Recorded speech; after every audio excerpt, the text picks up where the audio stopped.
días. Estamos con Mariela Burga, que es médico, pediatra y neumóloga. Muchas gracias por acompañarnos en esta oportunidad, doctora. Bienvenida, bienvenida. ¿Qué casos están viendo por estos días con más frecuencia? Gracias por la invitación. Básicamente tenemos un oleaje de frío que ha iniciado un poco antes de lo esperado, o sea, son más o menos 3 grados menos de lo del año pasado. Entonces se ven los contagios que normalmente deberían empezar a inicios de invierno, ¿no? Que son resfriados, faringitis, procesos virales en la mayoría. Ha habido bastantes casos de influenza, inclusive. La influenza es una enfermedad muy contagiosa que afecta sobre todo a niños menores de 5 años, a ancianos, a pacientes gestantes. Entonces hay que tomar siempre medidas en estas épocas para evitar los contagios masivos, ¿no? En la semana 16 epidemiológica más o menos hay más de 2.500 ya personas que han sido contagiadas de influenza, ¿no? 2.500 personas con influenza. ¿Cómo cuidarnos de ello? Porque, por ejemplo, usted es pediatra, seguramente, y todos nos damos cuenta, sin ser especialistas, que los niños, cuando contagian a un adulto, el adulto se pone peor que el niño. Son agentes que llevan el virus porque, claro, son niños, quieren abrazar, besar, jugar y no se dan cuenta a veces, ¿no? ¿Cómo cuidarnos? ¿Cómo cuidarlos primero? Sí, en realidad el contagio cuando ya inicia en la etapa escolar es prácticamente imposible de evitar, o sea, siempre va a estar.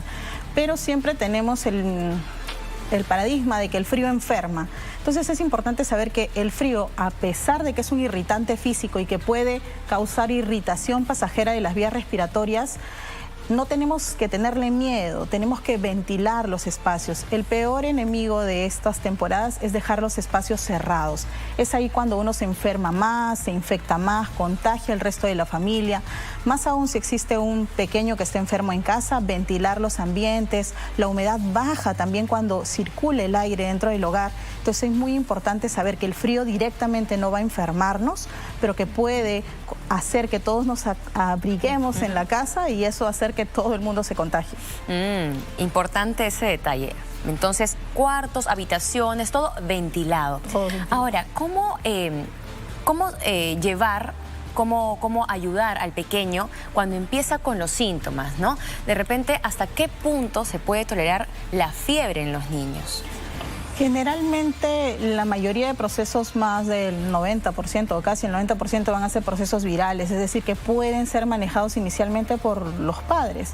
Es decir, brindar confort, dar medicamentos para la fiebre cuando la fiebre provoque síntomas. A veces tenemos miedo al numerito, ¿no? Al 38, 39, pero si el niño está corriendo, feliz de la vida, jugando, no tiene por qué haber ningún inconveniente en dar la medicación, ¿no? Dar paracetamol, dar ibuprofeno, dependiendo de los síntomas. ¿En qué momento ir al pediatra? Generalmente si son niños menores de 3 meses, siempre tienen que ir. La fiebre es un signo de alarma, entonces siempre tienen que buscar la emergencia o una consulta rápida con su pediatra. Si el niño tiene menor de 6 meses, es una consulta dentro de las primeras 24 horas que aparecen los síntomas. Si es un niño más grande, podemos esperar entre 24, 48 horas mientras no tengamos signos de alarma, como dificultad para respirar, agitación, que se hundan las costillas aquí entre el cuello o que tengan esa respiración rápida que nos indica que tenemos que ir con premura a la sala de emergencias. Hay padres que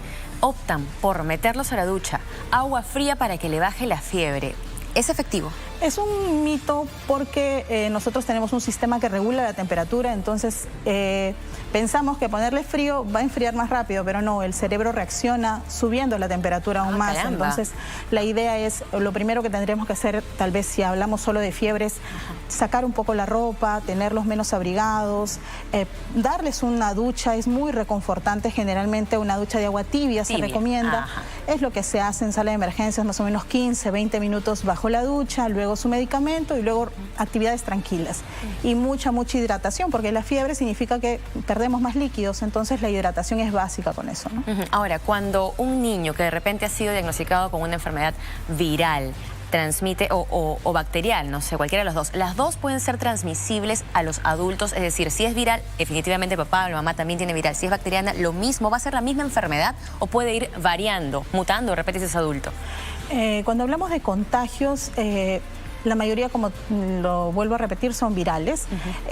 No todos los procesos virales se contagian. Como sabrán, los adultos nos enfermamos a lo mucho 3 veces al año, 4 veces, siendo exagerados. Los niños pueden llegar a tener hasta de 8, 10, hasta 12 episodios por año. O sea, un episodio, digamos, que no tenga complicaciones, que no implique el uso de inhaladores, el uso de corticoides, el uso de antibióticos, se consideran normales.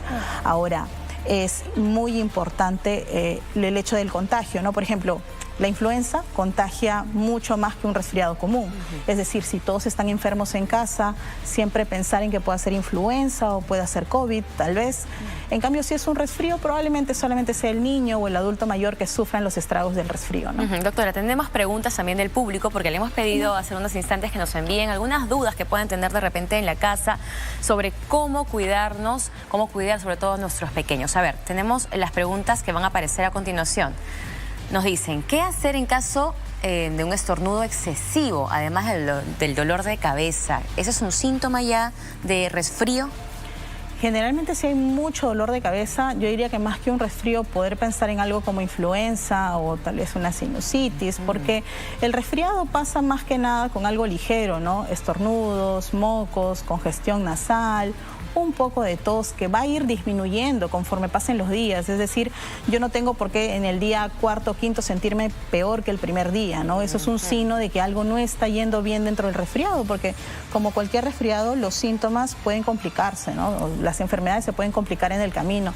Y ahí la pregunta anterior que me hacías es, por ejemplo, un mismo germen puede dar diferentes síntomas en todo un salón, ¿no? Es decir, si en el caso de una bacteria, un niño puede tener neumonía, el otro solo una faringitis, el otro una afección del oído, pero es muy variable, ¿no? Depende mucho del germen y del estado del niño, ¿no? Su estado inmunológico. Es decir, el resfrío va a ir, digamos, bajando los síntomas, la sintomatología durante los siguientes días. Pero ¿cuánto es lo máximo que puede durar un resfrío simple?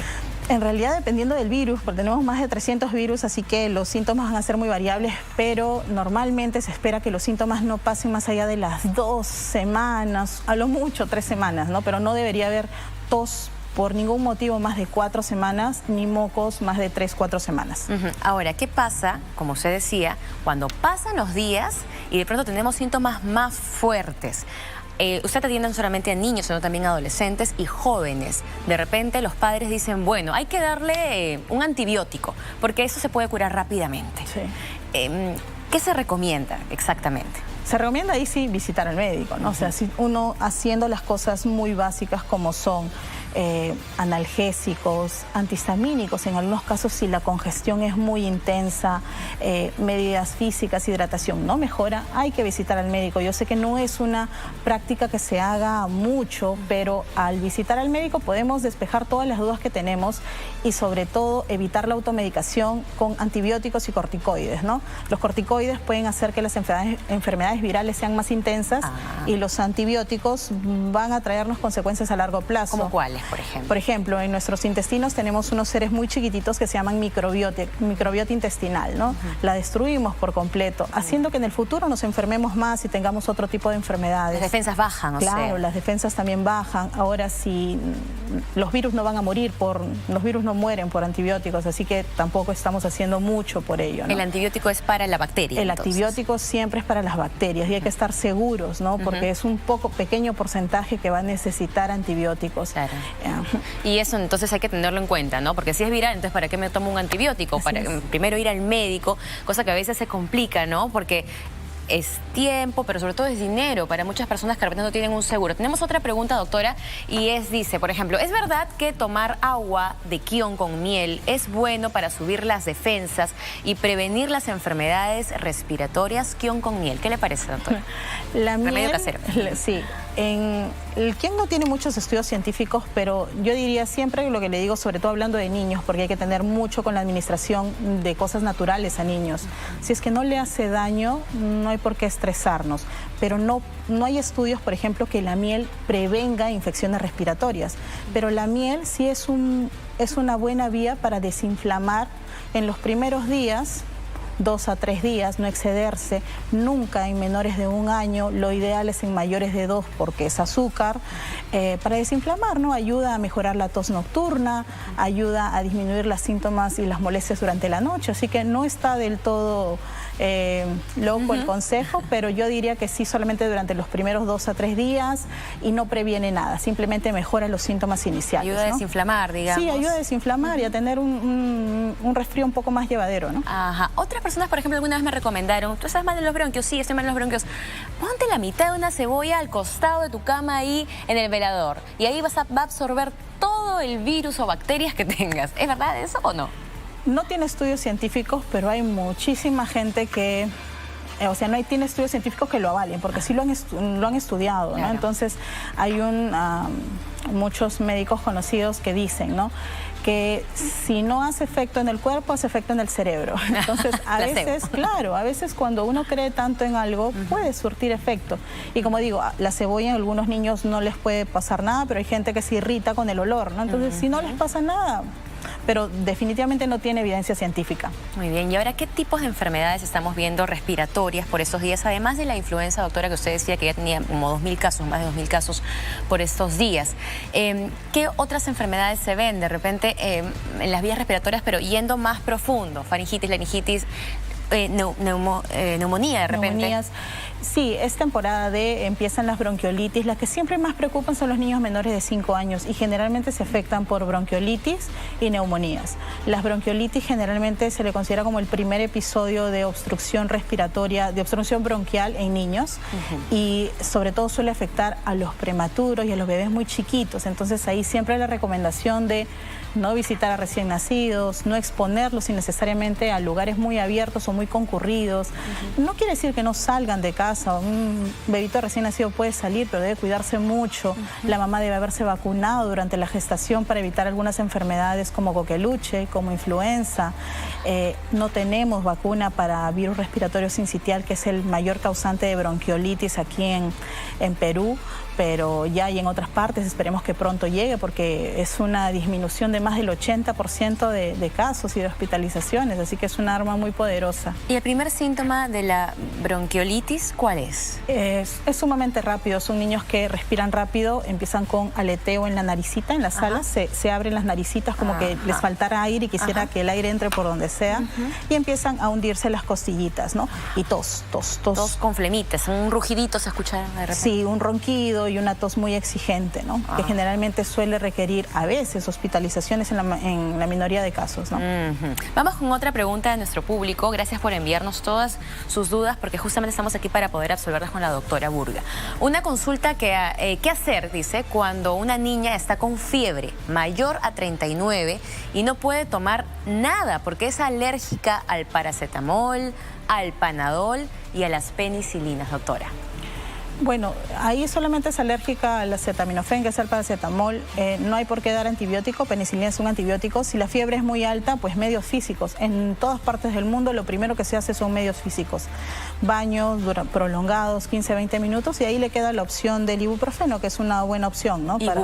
Ibuprofeno, y sí. Agua tibia, ¿no? Como sí, decía, agua tibia, no, nunca agua fría ni muy caliente también, ¿no? O sea, que esté temperada, ¿no? Y así mantenerla, ¿y cuánto tiempo después va a pasar o va a bajar la fiebre? Un signo de alarma de la fiebre también es, por ejemplo, que la fiebre no baje, no mejore con las horas, ¿no? Es decir, tú le das el medicamento y sigue en 39, le das otro medicamento tal vez de forma errónea y sigue alta, es momento de ir a emergencia. Esas no son fiebres habituales, ¿no?